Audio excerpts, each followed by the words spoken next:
Ladies and gentlemen, girls and boys, may I have your attention, please? Are you ready to engage in a mind-blowing experience and hear talks about life, technology, entertainment, and business? The next episode of Hipther Talks starts in 10, 9, 8, 7, 6, 5, 4, 3, 2, 1, go. Hi everyone, Zoltan here from Hipther Talks. We're back again this week. Today we're going to talk about cybersecurity and more because we love this type of information. Remember guys that we were the only ones that had a panel discussion at our virtual conferences where we talked about what to do in case you already had a breach and you were attacked, because everybody likes to talk about how to protect yourself, but nobody talks about what to do when you're attacked. So today I have with me Ganesh The Awesome, the solutions architect at GlobalDots. Ganesh, it's nice to meet you. Nice to have you here.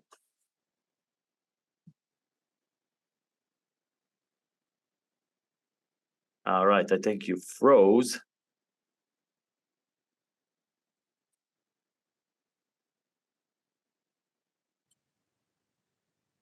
5, 4, 3, 2, 1. Hi everyone, Zoltan here from Hipther Talks. We're back again this week. Today we are speaking about cybersecurity and more with our special guest, Ganesh The Awesome. Ganesh, it's nice to see you, nice to meet you. Yay, nice to meet you too. All right, so Ganesh is a solutions architect at GlobalDots. I will not do an introduction of the company because Ganesh most definitely can do it better than me. So Ganesh, tell us more about GlobalDots. What's the company? What are its goals? I should hope that I am more qualified to talk about them, or else I'm doing something very wrong there. GlobalDots is a bunch of innovation and technology hunters. So we don't make anything, we don't build anything. We just sort of scour the globe looking for brand new cool technologies that are coming out, and then we help bring those to market. So typically things that people haven't heard of and then become mainstream. So an example technology would be Okta. Everybody's heard of Okta now, but many years ago, nobody had heard of Okta, and we were evangelizing people on using SSO and SAML. It gets to the point where we can't introduce people to that technology, and so we stop working with it. But then we're on the hunt for the next Okta, basically. So that's who GlobalDots are, and we kind of match company problems to new solutions that are out there, mostly. All right, so that's your company in a nutshell. And yeah, could you tell us more about yourself? We're interested in your background, your professional interest, etc. So I'm actually a bit old school. So I was born in the fires of IT support way back when, even before hyperscalers and clouds existed. So I did that for many years, and I became a team manager. And then there was a very early adopter of AWS, and then worked with companies on mergers and acquisitions. So helping absorb companies that were buying companies that weren't inside the cloud, and then helping companies to migrate into the cloud. And I ended up as a business solutions architect, which is a very grandiose title. And that's involved looking at lots of legacy pieces of equipment and trying to make them cloud native, and or doing lift and shift where it was required. So that's kind of where I come from. And then about 5 years ago, I joined GlobalDots. They were initially helping me with a WAF problem. And I liked the company so much as a customer that I joined the company. And in my role at GlobalDots, we vetting technology, so looking at these new upcoming technologies, trying to find out the good, the bad, and the ugly, and then sitting on a lot of sales calls with technical people, CISOs, CTOs, and things like that, listening to the problems that they have, and then trying to work out, okay, actually, yeah, we have 5 or 6 things in our vendor portfolio that we know are good. We know we battle tested them, and these are the good products for you. So that's kind of where I am and what I do at the moment. Kind of a lot of my interest is around cloud security and cost optimization. And that's mostly because those are the things that people seem to want, I would say. All right. So you are an IT shaman, as I saw on your title. Yeah, people get very hung up on labels and names. So I was struggling to name myself because I'm a bit of a salesperson, a bit of a technical person, and a bit of a marketing person. And I settled on IT shaman. I don't have the full cloak and the fox head yet to go with it, but maybe that's coming. All right. So could you tell us more about your role then? Which are the challenges you face as a technical sales architect? So again, sort of mostly the problems that we hit, and I'll probably do it in order of what we're talking to customers about at the moment. FinOps would be the number one, and we're one way or another looking at some sort of global economic downturn.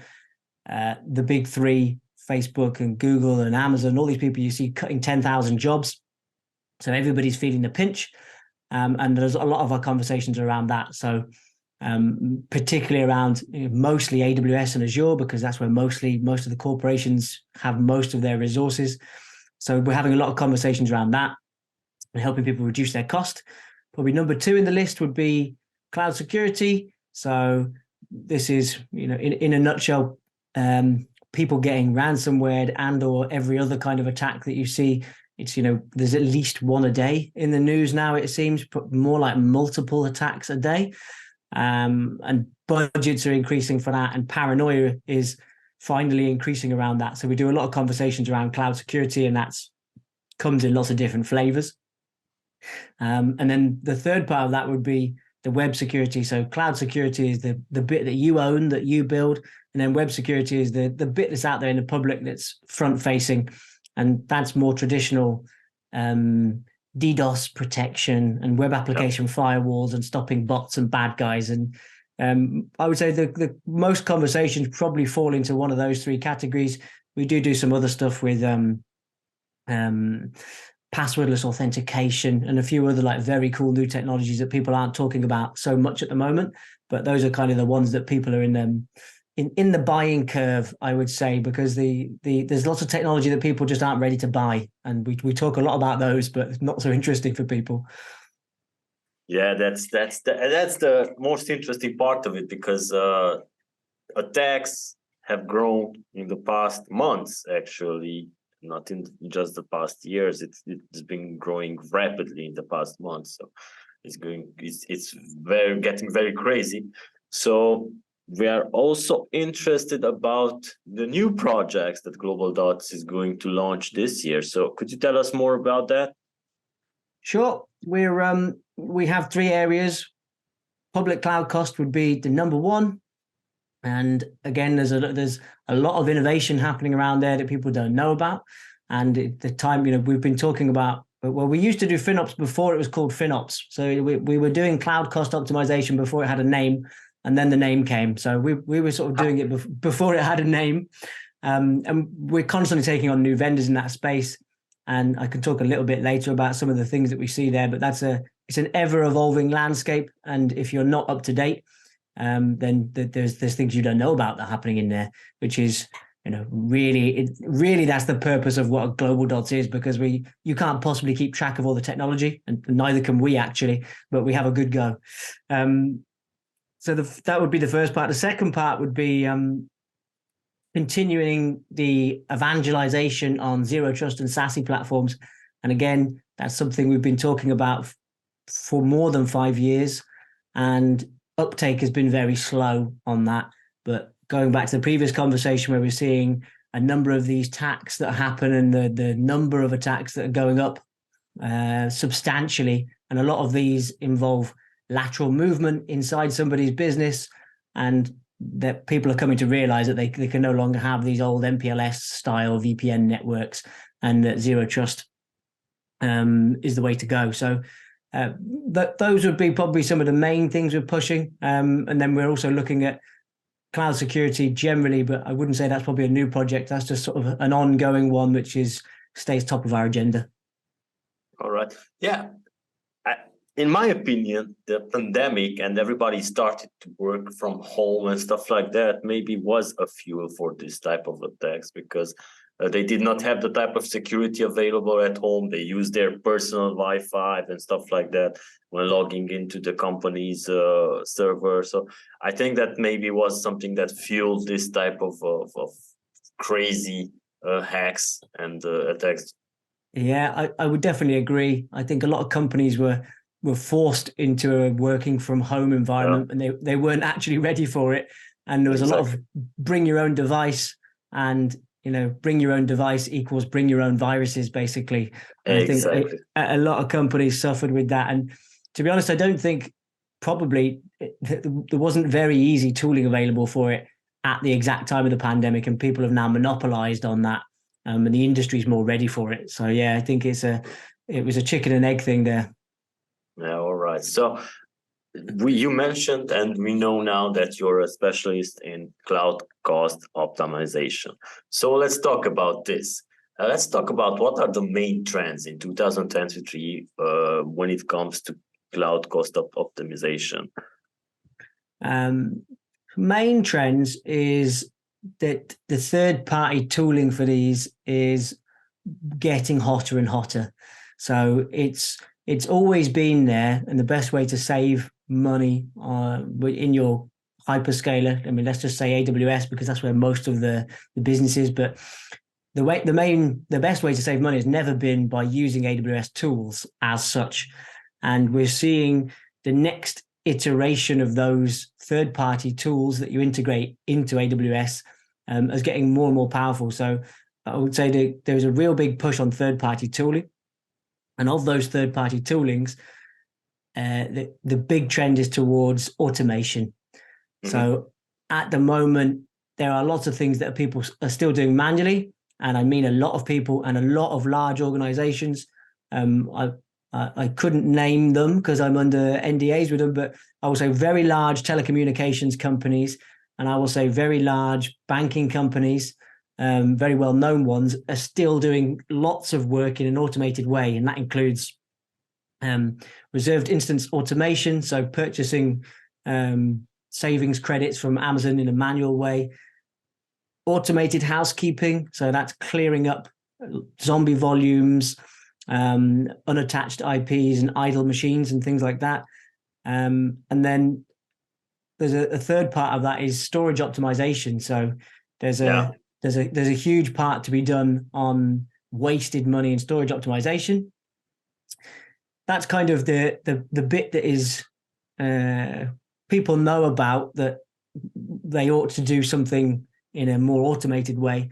What we're also seeing is very high-end Kubernetes optimization now, and something recently that we've taken on as a partner of ours that does runtime orchestration. So that's modifying how much CPU and RAM that a machine is using in runtime, and on top of that, it's actually updating the code repos. So that's the YAML and the Helm configurations for you, which is it's a brand new thing that we're seeing. I first saw this with the product about maybe 8 months ago, where they were able to update a Git repository for you with the desired code.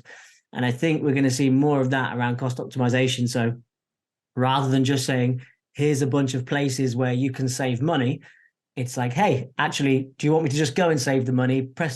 Tick the button and I'll go and do your housekeeping. I'll go and do your optimization. I'll go and do everything. So yeah, I think that's the trend and the way I see it going. All right. So still remaining in the cloud cost optimization area. So what are your tips for IT specialists who have just started to implement cloud cost optimization into their strategies? So where do they start? Good question. I would always say the number one is around reserved instance automation. So if it's the best way you can save money. So you have savings plans, enterprise discount plans. You can use spot instances and you can have reserved instances. But due to their inflexibility or the lack of flexibility with them, you can't. The reserved instances have the best savings, and the idea behind that is because if you make an error with your reserved instances, you still have to pay Amazon, and they like that. You don't have to do this yourself anymore. There are plenty of companies that are doing that for you. Examples would be Zesty and Spot.io, and this is a real quick win with no engineering. So other tools you will introduce into your environment will require some level of engineering effort.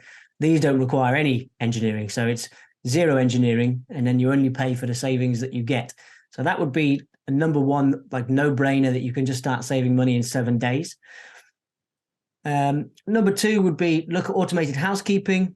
So again, we talked about EBS volumes, idle instances, unattached IPs. I had a customer once that had a Kubernetes cluster that didn't tidy up the volumes after it scaled up and down. And it ended up with literally hundreds and hundreds and hundreds of volumes that were just unattached, just left drifting. And by the time they captured it, it was costing them $1,000 a day, and they were just pointless. So these things, housekeeping is a real, it's death by 1,000 paper cuts. And again, you don't need to write something yourself from scratch in order to start addressing that. There are open source tools. Examples would be SteamPipe, Cloud Query, and Risotto. And they're pre-baked, ready to go query languages that you can just pull back from your environment. And then the third thing I would say is always look for an alternative outside of the actual hyperscaler itself. So a real classic example to me would be CDN. So if you're with AWS, you just take CloudFront because it just comes with the package and it's easy, it's there, it's to go. But it's really not the most cost-effective CDN out there by a long way. If I was to just pick the other one of the top players in there, Cloudflare, for example, you can almost have Cloudflare for free if you want to do the basics with it. And on top of that, Cloudflare also do an S3 compatible storage, which they call R2, which is very clever because it's one less than S and one less than 3. We like that. And for that, you don't pay egress charges. So you can have just pay for the storage and have all the egress for free. And it's just one example of how you can not use the local hypervisor in order to achieve a task. And another classic one would be people running Kubernetes, because that's another huge thing that people do. Containerless inside AWS, they have a product called Fargate, and you pay for the fact that you don't own any of the infrastructure and they manage it for you. You can have a third party put in a Kubernetes cluster for you that will run on spot instances and roughly costs a fifth of the price. And it's exactly the same. Kubernetes is Kubernetes. So kind of just don't expect that the hypervisor is gonna give you the best deal. We sort of always look for an alternative. All right. So there are plenty of tasks for everyone getting started in this strategy. So when it comes to tasks, let's talk about automation. And since we live in the era of machine learning and artificial intelligence, could you tell us how to apply machine learning in the IT security? Yeah, my first piece of advice with that would be, whatever you do, don't build it yourself. Just don't even think about it. Don't even look at it, because it's now off the shelf software that you can purchase depending on what you want to cover. And I see that as basically there's two sides of that. There's the stuff that you build and then the stuff that you buy. So when I say stuff that you build, this is your VMs, your Kubernetes, the open source that you compile into your application, your AWS, your CI/CD pipeline. All of that stuff is sort of unique to you, if you like, and the stuff that you own. Now, in order to protect all that, the Gartner name for this is changing forever, and probably half of the industry is just remembering what the acronyms are by Gartner. But they used to be called CWPPs, which was Cloud Workload Protection Platforms, and now they're called CNAPPs, which are Cloud Native Application Protection Platforms. And the difference between them is that they realize that actually, rather than just looking at how you'd configured your AWS and your user groups and other stuff that you may have done wrong, like leaving buckets open to the world and other things like that, actually there was a problem with where you're pulling your code from, and bringing in other vulnerabilities, including possible CI/CD pipelines and Terraform code you'd written that was not in a good way. So the birth of the CNAP, as they called it, came along. Now, there are CNAPs out there now that have machine learning, and it's what I like to call the Donald Rumsfelds, because they do the known knowns, but they do the unknown unknowns. And you get real unsupervised machine learning. So the machine learning is trained on a bunch of patterns that it understands are bad inside an environment, which you would expect. But when you bring your own environment, so all that stuff I just listed, it monitors for weird changes inside your own environment and lets you know when something weird is happening. So, if you're always connecting from Tel Aviv to a certain server and performing a certain action, and then suddenly you have a connection from, India somewhere, that's going to spike as an anomaly. And then if that connection from India then performs an unusual action inside AWS, calls an unusual API, you've got multiple bad actions, and then it raises up the sort of threat hierarchy. So that's off the shelf stuff you can get, and people are doing nice work in there. You see companies like Wiz, Orca, and by far definitely the leader in this pack would be Lacework. And that's unsupervised machine learning you can just get off the shelf, and it's not very expensive. And then that's the stuff you build, and then there's the stuff you buy, and that could be Office 365, Google Workspace, Slack, Okta, SentinelOne, CrowdStrike, Microsoft Defender, all these things, which are pretty typical across all companies. Like your Office 365 looks exactly like someone else's Office 365, and same with your Google Workspace and CrowdStrike and the errors that come from there and all that stuff. Now, to date, the typical way for companies and enterprises to handle this was to have their own SIEM. So plugging into something like Splunk or Sentinel or a managed ELK stack, looking at all of those events and logs, and then trying to find the needle in the haystack. And actually, this doesn't work very well. And there was a Gartner report that said of all these ransomware attacks that they analyzed, something crazy like 86% of the time, the error message or the warning had come from one of the systems. So one of the systems had said somewhere, this thing's happening, you need to worry about it. But there's so much noise that they couldn't pick out the signal from the noise. So this is where we see another off-the-shelf set of machine learning. So by offloading all of these jobs, and instead of you trying to analyze it, just giving it to a third party. So this would be SIEM as a service or SOC as a service. And that's people who are used to looking at this amount of log data and used to analyzing and finding out what's an error inside your estate. So I would always say to people, don't look to build, if it's not your area of expertise or you're not a security company, don't hope that you can build a really successful SOC. It's going to suck ass. So take a SOC as a service, a SOC ass, and don't suck ass, basically. But yeah, that's where I see the machine learning coming in. All right. So if we're talking about AI and machine learning, we must mention ChatGPT, because ChatGPT is just everywhere. It's like there was a time when Pitbull, the artist, was like everywhere, and you would be afraid to open up the fridge because maybe Pitbull would jump out. But now is the case with ChatGPT. Everywhere you look, it's just ChatGPT everywhere. So the main question here is, can we use ChatGPT in IT security as well? I would agree. ChatGPT just seemed to have appeared everywhere, and I can say I'm ever so slightly worried that my job and lots of my colleagues' jobs are definitely in danger as they bring out new versions of that. But yeah, I've seen it. I'm in various WhatsApp threads, and I see people testing ChatGPT and asking it to produce certain things. And I would say it's pretty good actually for the basics. So I ran a couple of experiments imagining that I was new in the world of IT security. So I would type something like, what should I do about ransomware? And it will tell you the top 5 things you should do. And I looked at the answers and I thought, that's absolutely correct. Those are the 5. And then you can drill down and you can say, okay, I want to patch all of my X environments. How would I do that? And it will tell you how to do that. So it's kind of democratized IT security information like that. And that's pretty useful. And it can give you down to commands that you should run and code that you need to run. And it can even write sort of security-based templates, if you like, kind of, I need a security policy for a company of 200 people, please will you write it?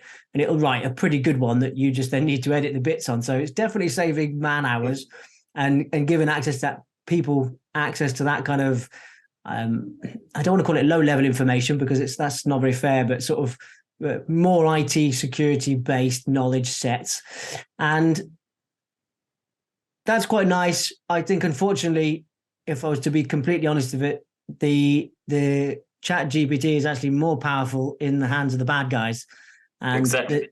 We're already seeing it. There's a few news reports came out at the end of last year and start of this year, but it's been used extensively to create phishing emails, including very good English language phishing emails, because one of the problems with phishing emails is a lot of them came from Nigeria and maybe the English wasn't so great. But so now you have very, very good language models.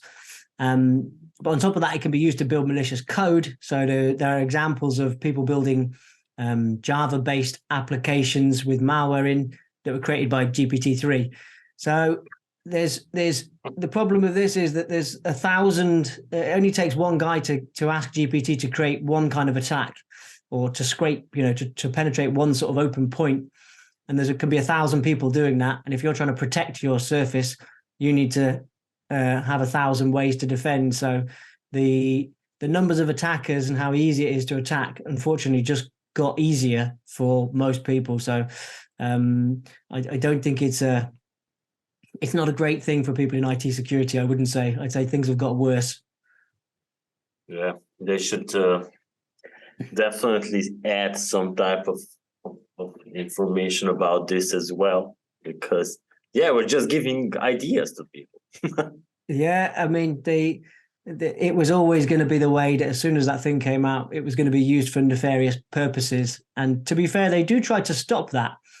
But sort of interesting fact about ChatGPT, they trained it on every piece of open source software they possibly could. So it knows how to code almost everything. Like there's no human on earth that could possibly hope to know how much that ChatGPT knows. So when it comes to switching between languages, if you want to switch between, use a JavaScript that does something in Python, that does something in C++, that does something in iOS, the ability to flip between those languages and produce a piece of code is unbelievable in there. Yeah.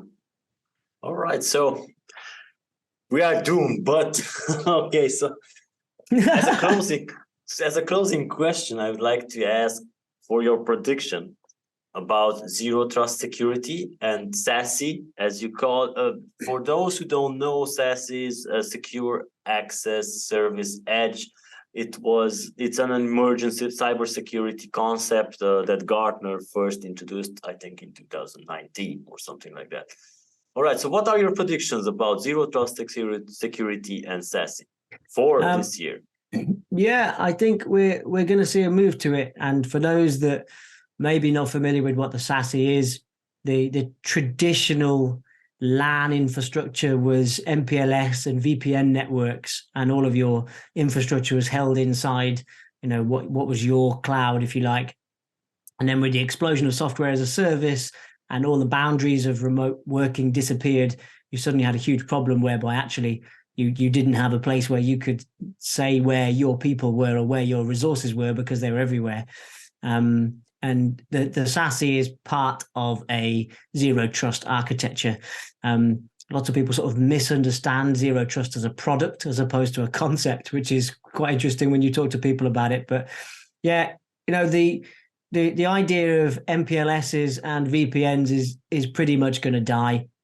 The VPN is actually a dirty word now in the world of those who involve themselves in zero trust and SASE, because they prefer to describe you as a software-defined perimeter user. So that's another buzzword for people out there. You're now an SDP, not a VPN. But yeah, I think, again, it's something been evangelizing for a while. And the fact that the WAN and MPLS is becoming a bit of an outdated idea is finally hitting businesses. And, these are very slow moving parts of organizations, because to mess with the networking causes great problems. And in fact, a side story, actually, we're in connecting to this very meeting, Zoom just broke by making a change. So, the huge organizations can make a big problem by changing this networking, which is why they're averse to doing it, particularly when it works. But I see now that businesses, and we've been talking about it for years, and finally people are actually wanting to see demos of how it would work in their environment. And we see large corporations. It's the move towards zero trust is something that has to happen. And again, it comes from all those malicious attacks where there's just too much lateral movement, and the exposure of these things is just too high. I was trying to explain it to somebody the other day, and I explained that, it's kind of like the old telephone in the house. Now, the old telephone in the house, you could just pick it up and you could just make a call and you could go anywhere with it. That's a little bit like how the old network structures are. As long as you had access to one piece of the network, you can access all of it. Well, we don't have that with mobile phones. With mobile phones, you pick them up and you have to prove you are who you say you are before you can do anything or make a call. And we need to get to that place with corporate networking, basically. But I see we're going in that way. All right. So these are some great predictions. And thank you so much for your time. And thank you, our audience, for tuning in today. Ganesh, any parting words? No, just great to be on the show. Thanks for chatting. And if anybody wants to reach out to GlobalDots, globaldots.com, and you'll see all the ways to connect to us there. All right. So thank you, everyone, once again for tuning in. Make sure to subscribe to receive notifications about the next time we record the show. So take good care. Thank you for joining. Be sure to check back next week for the next Hipther Talks and subscribe on Amazon Music, Overcast, Spotify, Google Podcast, Apple Podcast, iHeartRadio, SoundCloud, Mixcloud, and Pandora.